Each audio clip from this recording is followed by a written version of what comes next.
साथियों नमस्कार। मैं डॉक्टर दीपेंद्र कुमार शर्मा आपके अपने यूट्यूब प्लेटफॉर्म पर आपके साथ जुड़ा हुआ हूँ। और साथियों, इस महत्वपूर्ण वीडियो लेक्चर में हम लोग डिस्कस कर रहे हैं, पढ़ रहे हैं BA BSc BCom BBA BCA बीएचएससी सेकेंड ईयर यानी कि द्वितीय वर्ष का जो आपका वोकेशनल कोर्स यानी कि व्यावसायिक पाठ्यक्रम है, खुदरा प्रबंधन यानी कि रिटेल मैनेजमेंट।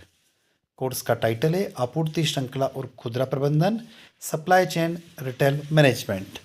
इसका फर्स्ट एक्सपेरिमेंट या पहला प्रैक्टिकल जो दिया हुआ है, उसका जो ऑब्जेक्ट दिया हुआ है वो है खुदरा प्रबंधन में आदेश प्रसंस्करण किसे कहते हैं, आदेश प्रसंस्करण की प्रक्रिया को समझाइए। What is order processing and retail management, explain the process of order processing. तो साथियों, यहाँ पर हम लोग हिंदी और इंग्लिश दोनों लैंग्वेज में इस प्रैक्टिकल को देखने वाले हैं। तो हमारे द्वारा सिर्फ हिंदी लैंग्वेज का प्रोनाउंसिएशन किया जाएगा। यदि आप इंग्लिश मीडियम के विद्यार्थी हैं तो हिंदी लैंग्वेज के ठीक नीचे इंग्लिश में भी दिया हुआ है, आप वीडियो को रोक कर नोट डाउन कर सकते हैं। तो साथियों, सबसे पहले बात आती है what is order processing. Order processing क्या होती है, तो आपको नोट डाउन करना है, लिखना है। हम देखते हैं क्या होती है। तो ऑर्डर पूर्ति का एक महत्वपूर्ण तत्व है। ऑर्डर प्रोसेसिंग वर्क फ्लो है जो सुनिश्चित करता है कि ग्राहकों के ऑर्डर ठीक से तैयार किए गए हैं और सही जगह पर वितरित किए गए हैं। किसी व्यवसाय के संचालन में के पैमाने के आधार पर ऑर्डर प्रोसेसिंग एक वितरण केंद्र या गोदाम में हो सकता है, जहां पिकर्स, सॉर्टर्स और पैकर्स ऑर्डर पूर्ति की दिशा में काम करते हैं, या यह एक व्यक्ति या छोटे समूह द्वारा किया जा सकता है। तो साथियों, यदि आप इंग्लिश मीडियम के विद्यार्थी हैं तो इस वीडियो को रोककर इंग्लिश मीडियम में आप नोट डाउन कर सकते हैं, क्योंकि यहाँ दिया हुआ है an importants elements of order fulfillments in the order processing workflow that ensure customer order are properly prepared and delivered to the right place. Depending on the scale of business operations, order processing may take place in a distribution centers or the warehouse. आगे चलते हैं। इसमें आदेश प्रसंस्करण यानी order processing एक shipping वाहन को pack किए गए आइटमों को चुनने, पैक करने और वितरण से जुड़ी प्रक्रियाओं या कार्य प्रवाह है और ऑर्डर पूर्ति का एक प्रमुख तत्व है। ऑर्डर प्रोसेसिंग संचालन या सुविधाओं को आमतौर पर वितरण केंद्र या डीसी कहा जाता है। पिक, पैक एंड शिप प्रक्रिया से जुड़े स्वचालन के स्तर में व्यापक विभिन्नताएं हैं, जो पूरी तरह से मैनुअल और पेपर चलित से लेकर अत्यधिक स्वचालित और पूरी तरह से यांत्रिकृत भी है। इस प्रक्रिया की देखरेख करने वाले कंप्यूटर सिस्टम को आमतौर पर वेयर हाउस मैनेजमेंट सिस्टम या WMS कहा जाता है। भारत में ई कॉमर्स पिछले कुछ दिनों या कुछ वर्षों में ज़बरदस्त रूप में विकसित हुआ है। सक्रिय रूप में इंटरनेट का उपयोग करने वाले लोगों के एक छोटे समूह को बेचने से ई कॉमर्स देश भर में एक विशाल उपभोक्ता पूल तक पहुंच गया है। सरकार ऑनलाइन विक्रेताओं की मदद के लिए पहल कर रही है। कई तो विदेशों में भी अपने उत्पाद बेचने लगे हैं। ई कॉमर्स व्यवसाय से लोगों की उम्मीदें बढ़ी है। यदि हम कहें तो e commerce in India has grown tremendously in the last few year. अब बात करते हैं साथियों, यहाँ पर हम लोग ऑर्डर प्रोसेसिंग प्रक्रिया के प्रमुख 5 चरण, major 5 steps of the order processing process. Order processing में ऑर्डर देने से लेकर डिलीवरी तक 5 मुख्य चरण शामिल होते हैं। Order processing consist of 5 main steps from order placement to delivery. पहला पॉइंट यहाँ पर दिया हुआ है, यह है ऑर्डर प्लेसमेंट। जब व्यवसाय ग्राहक ऑर्डर प्राप्त करता है तो ऑर्डर वितरण यानी आइटम मात्रा, शिपिंग वितरण और वितरण पते सहित आमतौर पर ऑर्डर प्रबंधन प्रणाली को भेजे जाते हैं। यदि कंपनी के पास कई पूर्ति केंद्र या गोदाम स्थान है तो वितरण पते और वस्तु की उपलब्धता के आधार पर ऑर्डर मैनेजमेंट सिस्टम स्वचालित रूप से उपयुक्त गोदाम स्थान का निर्धारण करेगा। यह पारगमन समय और वितरण लागत को कम करने में मदद करता है।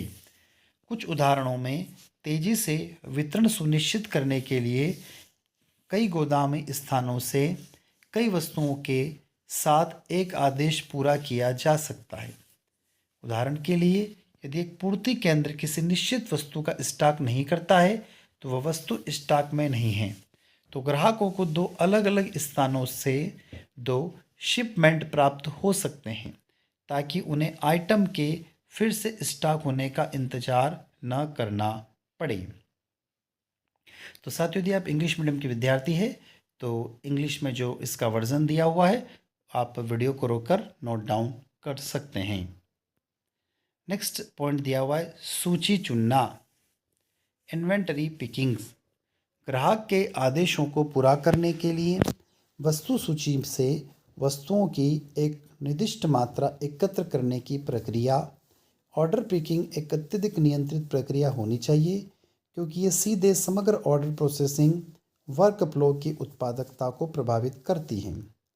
जितने जल्दी ऑर्डर सही ढंग से चुने जाते हैं उतने ही जल्दी उन्हें पैक और शिप किया जा सकता है। कुशलता से आदेश लेने के लिए संगठन आमतौर पर अलग अलग चयन रणनीतियों को नियोजित करते हैं, जिनमें निम्न शामिल है लेकिन इन तक सीमित नहीं है। जैसे यहाँ पर दिया हुआ है पीसी पिकिंग, जहाँ प्रत्येक पिकर एक बार में एक ऑर्डर के लिए आवश्यक उत्पाद एकत्रित करता है। जोन पिकिंग, जहाँ प्रत्येक पिकर वेयर हाउस के एक जोन के भीतर आइटम चुनने के लिए जिम्मेदार होता है। सभी वस्तुओं को अंत में एकत्रित किया जाता है, इसको बोलते हैं जोन पिकिंग। नेक्स्ट है बैच पिकिंग, जहाँ ऑर्डर पिकर बैचों में एक साथ कई ऑर्डर के लिए उत्पाद एकत्र करते हैं। पिकिंग स्लिप्स, पैकिंग स्लिप्स और स्प्रेडशीट का उपयोग करके मैन्युअल रूप से किया जा सकता है या स्वचालित रूप से बार कोड और स्कैनर का उपयोग करके या यहाँ तक कि रोबोट या मशीनों को चुनकर भी किया जा सकता है। नेक्स्ट पॉइंट है छटाई यानी कि शॉर्टिंग। यह तब होता है जब चुनी हुई वस्तुओं को उनके गंतव्य के अनुसार अलग किया जाता है। यदि जोन और बैच चुनने की रणनीतियों का उपयोग किया जाता है तो उदाहरण के लिए प्रत्येक आइटम को पैक और शिप किए जाने से पहले उससे संबंधित क्रम में क्रमबद्ध किया जाना चाहिए।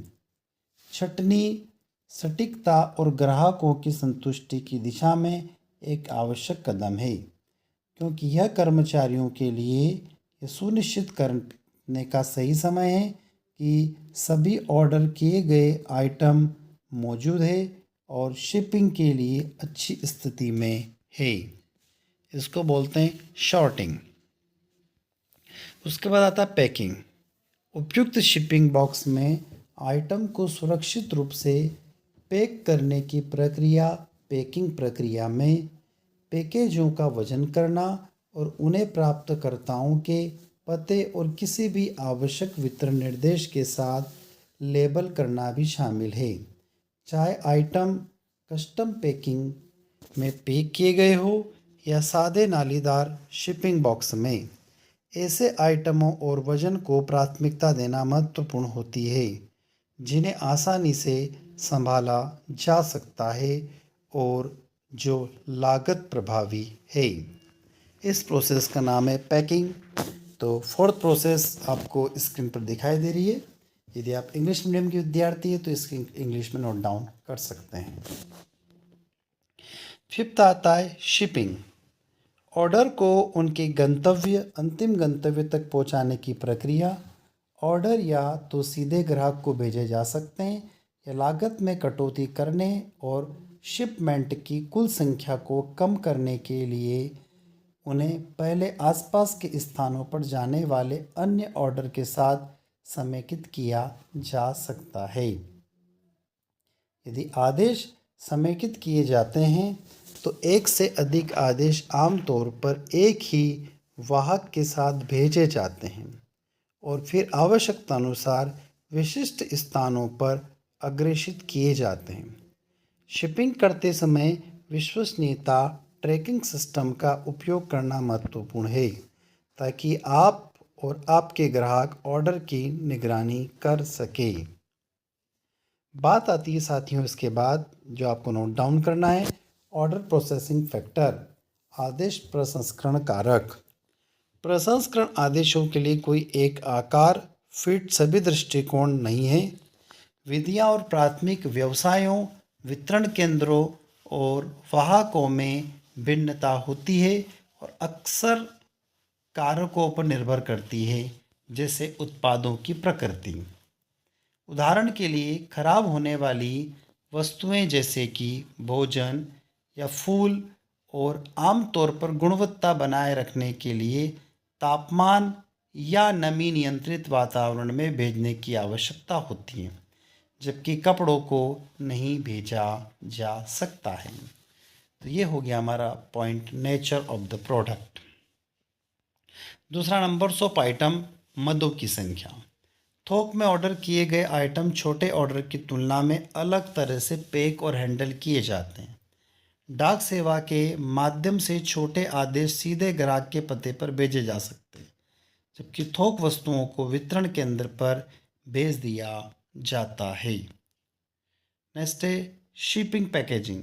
सभी वस्तुओं को एक ही पैकेट में नहीं भेजा जा सकता है और पैकेजिंग कंटेनरों का आकार प्रभावित कर सकता है कि उन्हें कैसे संभाला जाता है। उदाहरण के लिए एक सिरका उत्पादक जो रिटेल के लिए बोतलों और गैलन कंटेनरों को ध्यान में रखते हैं, उसे व्यावसायिक 55 गैलन ड्रम और 275 गैलन टोट्स के लिए एक अलग पैकेजिंग दृष्टिकोण अपनाना चाहिए, जिसे उनके बड़े आकार के अनुसार पैक और पेडलाइट किया जाना चाहिए। तो इसको बोलते हैं हम साथियों शिपिंग पैकिंग। इसके बाद आते हैं हम लोग कार्यबल की उत्पादकता, प्रोडक्टिविटी ऑफ द वर्कफोर्स। क्या एक कार्यबल ऑर्डर प्रोसेसिंग की ज़रूरतों को पूरा कर सकता है? ये निर्णय लेने में एक महत्वपूर्ण तत्व हो सकता है कि ऑटोमेशन को शामिल किया जाए या नहीं। नेक्स्ट है सीजनेबल, मौसमी। व्यस्त खरीदारों के मौसम पूरे ऑर्डर प्रोसेसिंग वर्क फ्लो पर तनाव डाल सकते हैं। श्रमिकों के पास चुनने, छांटने, पैक करने और भेजने के लिए अधिक ऑर्डर होते हैं, जिनका अर्थ है कि इस प्रक्रिया में अक्सर सामान्य से अधिक समय लगता है और ग्राहक ऑर्डर को सामान्य से अधिक बाद में प्राप्त कर सकते हैं। उसके बाद आता है next heading, order processing system के प्रकार, types of order processing system. तो यहाँ पर आते हैं ऑर्डर प्रोसेसिंग सिस्टम दो प्रकार के होते हैं। पहला पारंपरिक ऑर्डर प्रोसेसिंग सिस्टम, इसमें हस्तलिखित फाइलों और मैनुअल श्रम पर भरोसा करते हैं। ऑर्डर स्लिप लिखने से लेकर वाहक कंपनी को हाथ से पैक किए गए ऑर्डर छोड़ने तक सभी ऑर्डर प्रोसेसिंग हाथ से की जाती है। आमतौर पर एक व्यक्ति या एक छोटी टीम द्वारा यह व्यक्ति या टीम सभी ऑर्डर को इन्वेंट्री डेटा पर नज़र रखने के लिए भी जिम्मेदार है और अपने आप में एक लंबा काम हो सकता है। नेक्स्ट है आधुनिक ऑर्डर प्रोसेसिंग सिस्टम, प्रौद्योगिकी केंद्रित है। इन्वेंटरी, ग्राहक प्रोफाइल और ऑर्डर प्रोसेसिंग से संबंधित कार्य सहित सभी डेटा को विशेष सॉफ्टवेयर में फिट किया जाता है। ये व्यवसाय की क्षमताओं और विकास के अवसरों को विस्तार करते समय मानवीय त्रुटि की संभावनाओं को कम करता है। उदाहरण के लिए एक उत्तरी अमेरिका के रिटेलर यूरोपीय ऑर्डर को ऑनलाइन स्वीकार कर सकता है और स्थानीय पूर्ति केंद्र के साथ शिपिंग का समन्वय भी कर सकता है। तो साथियों ये था आपका रिटेल मैनेजमेंट सेकंड ईयर यानी कि द्वितीय वर्ष का प्रैक्टिकल नंबर प्रथम। तो आई होप ये वीडियो लेक्चर आप लोगों को अच्छा लगा होगा। वीडियो लेक्चर अच्छा लगता है तो लाइक करिएगा। चैनल पर यदि आप नए हैं तो चैनल को सब्सक्राइब करना ना भूलें और अपने दोस्तों तक इस वीडियो को शेयर अवश्य करें और कमेंट करके ज़रूर हमें बताएं कि वीडियो आप लोगों को कैसा लगा।